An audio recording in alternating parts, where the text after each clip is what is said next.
faire des fiches sur les antinationaux. Que deviennent-elles, ces fiches? Mitterrand le savait-il?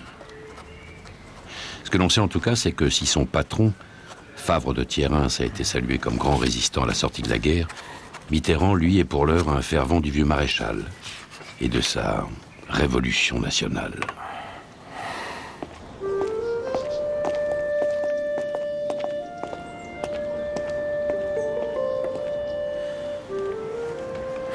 De Français regardent en arrière et croient encore possible un retour vers la facilité et l'ancien régime.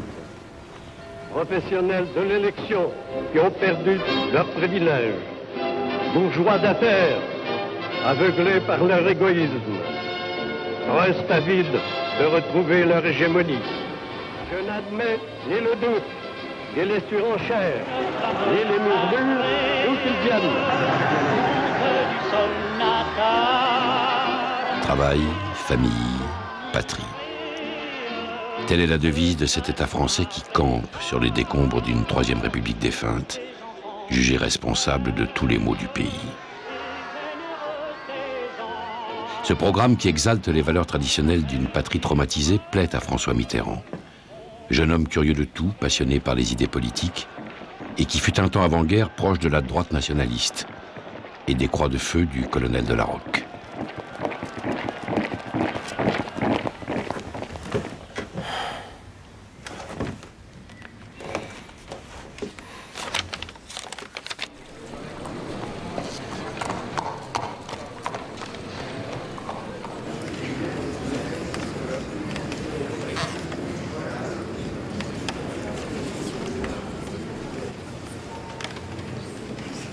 Monsieur le maréchal Pétain.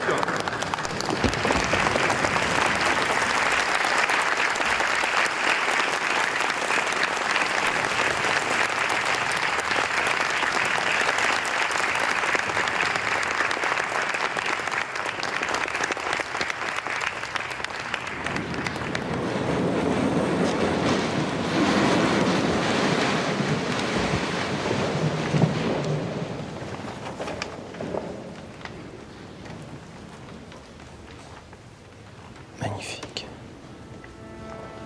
Une statue de marbre.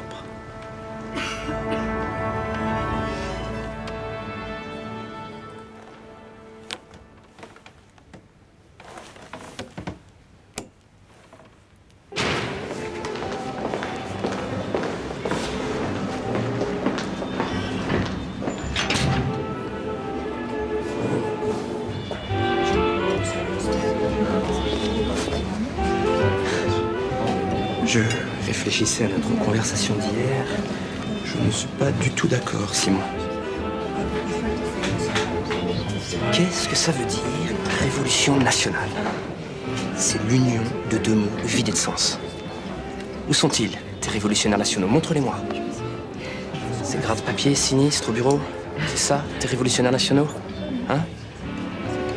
Il n'y a ici que des vieux frileux de la droite réactionnaire qui, par trouille, sont venus se planquer. Là, regarde. Regarde, regarde. Des petits bourgeois accoudés au comptoir. C'est ça, tes révolutionnaires nationaux, hein? C'est ça, Vichy. Un grand malentendu doublé d'un grand foutoir. Péto d'hier, voilà ce que c'est. François, pourquoi tu restes ici, alors? Parce qu'il y a beaucoup de choses à faire. Et parce que j'y crois encore. De moins que lui.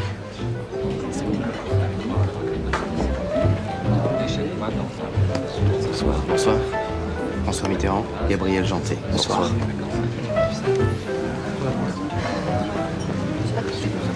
Gabriel Janté est le nouveau directeur de France, revue de l'État nouveau.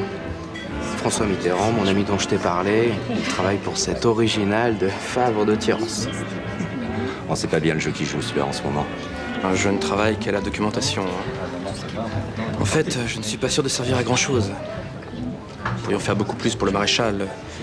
Autre chose que des sommes en d'ivrogne, à genoux et le bras levé. J'en parlais à Simon, je trouve qu'il nous manque une volonté commune, une foi. Je comprends. Vous pourriez écrire, par exemple. Simon Arbelot m'a dit que vous aviez une bonne plume. Épatante. Un vrai style d'orateur. Et ça, depuis la faculté à Paris. Il fait une émission de radio aussi, l'émission sur les prisonniers. François Laurin, c'est lui. Oui, enfin, j'écris aussi des textes plus littéraires, moins harangueurs. Qu'est-ce que vous lisez en ce moment? Je lis l'histoire de l'armée allemande, de Benoît Méchain. Bonne lecture. Et si vous écriviez un récit de votre guerre? Ma guerre. Pardonnez-moi, mais on n'a pas eu le temps de se battre. On a été livrés aux Boches, voilà tout.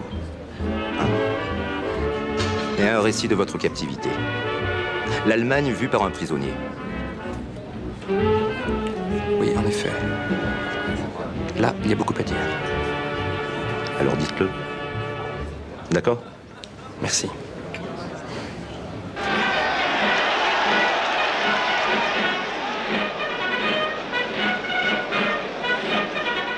Certes, à Vichy, on tend le bras à la manière fasciste. Certes, à Vichy, on prête serment et on jure fidélité au maréchal. Mais François Mitterrand trouve, il l'écrit d'ailleurs, que tout cela manque de ce fanatisme nécessaire pour lui à la réussite de la Révolution nationale. En vérité, François Mitterrand trouve le temps long et s'ennuie.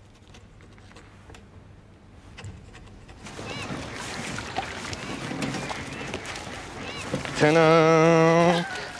À toi, ma cousine, ma belle, ma sublime, ma Clo. Ces quelques fleurs. Elles sont magnifiques. Toi aussi, d'ailleurs. Tu t'es rempli, dis donc, hein? Vichy de profite. Tais-toi. C'est une ville affreuse. Rien qui ne vous arrête le regard. Des hôtels maflus, des villas prétentieuses, plantées là selon un goût douteux. On devrait raser les villes d'eau.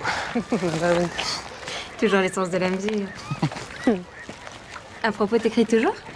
Ah, tu me demandes si j'écris toujours autant. Et mal, bien sûr. Oh, j'ai jamais dit ça. Je trouve juste ton style un peu... empoulé, c'est tout. Empoulé. Ça, c'est la meilleure. Tu me fais penser à Marie-Louise. Encore? Ah oui, encore. Ah oui, elle trouvait toujours mon style trop lyrique, trop ceci, trop cela. Dire que c'est pour elle qu'en vérité, je me suis évadé par 3 fois. Enfin. Tu l'aimes toujours?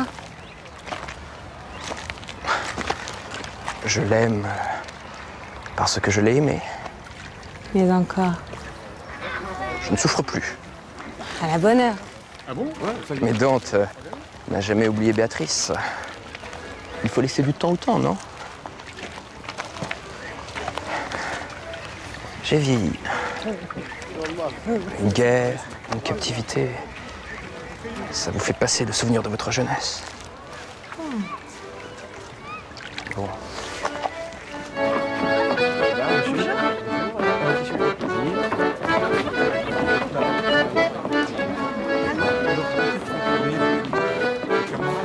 Claude, je peux te poser une question? Pourquoi dans ta dernière lettre, m'as-tu donné rendez-vous sur l'étoile polaire? Pourquoi toujours attendre? C'est si loin, l'étoile polaire. Tu me tortures. Allons, François. La vie, c'est ici et maintenant, pas sur l'étoile polaire. François. Une femme qui se donne m'émeut.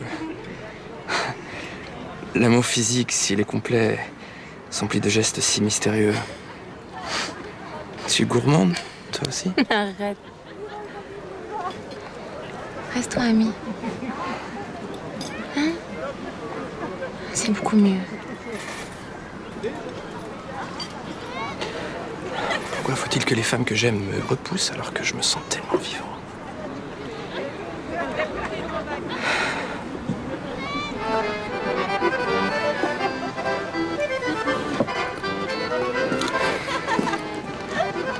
Tu viendras nous voir, hein? On se languit tous de toi. Surtout Marguerite. Elle parle beaucoup de son cousin. Son mystérieux cousin qui est à Vichy. Et on sait même pas ce qu'il y fait. Je viendrai vous voir. Quand j'imagine mon avenir, je n'y vois que doute et incertitude. Alors quitte à mourir, autant aller au-devant de la mort. Jamais je ne serai fonctionnaire.